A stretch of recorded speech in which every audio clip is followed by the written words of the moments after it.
કોઈ સલીમ સુરેશ બનીને મારા રાજ્યની દીકરીઓને, ભોલી ભાલી દીકરીઓનું જીવન બરબાદ કરવાની કોશિશ કરશે તો એક એક લોકોને શોધીને એનો હિસાબ કરવામાં આવશે।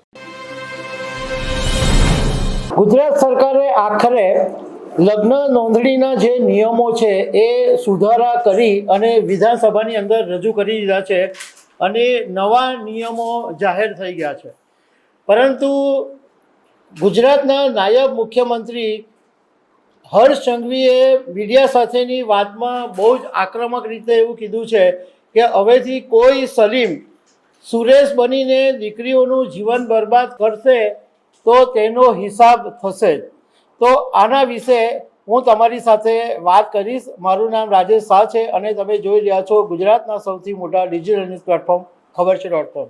ગુજરાતમાં છેલ્લા ઘણા સમયથી લવ જેહાદનો મુદ્દો ચર્ચામાં છે અને પાટીદાર સમાજના લોકો ઘણી સમયથી એવી માંગ કરતા હતા કે લગ્ન નોંધણી છે એના જે નિયમો છે એમાં ફેરફાર કરવામાં આવે।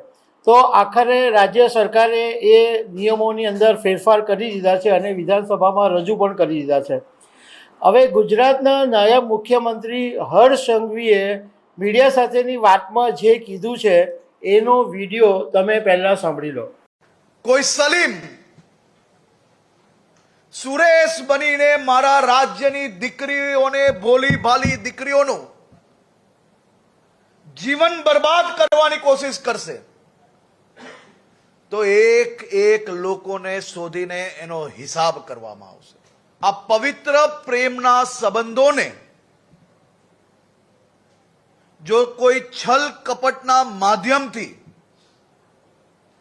બદનામ કરવાની કોશિશ કરશે, જો પ્રેમના નામે મારા રાજ્યની ભોલી ભાલી દીકરીઓને ફસાવવાની કોશિશ કરશે, જો પ્રેમના નામે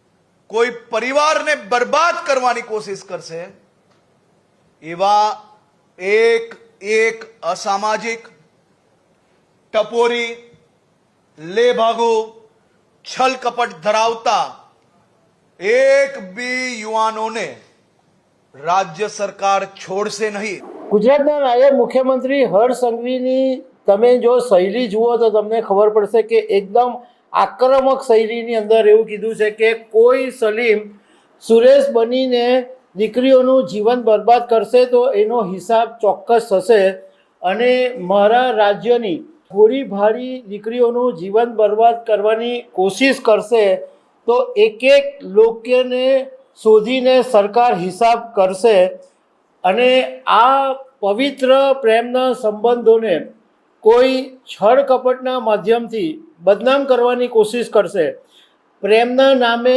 ભોળી ભાળી દીકરીઓને ફસાવવાની કોશિશ કરશે કે પ્રેમના નામે કોઈ પરિવારને બરબાદ કરવાની કોશિશ કરશે તો એવા અસામાજિક તત્વો, ટપોરીઓ, લેભાગુઓ, છળ કપટ ધરાવતા એકને પણ છોડવામાં નહીં આવે એવું હર્ષ સંઘવીએ કીધું છે।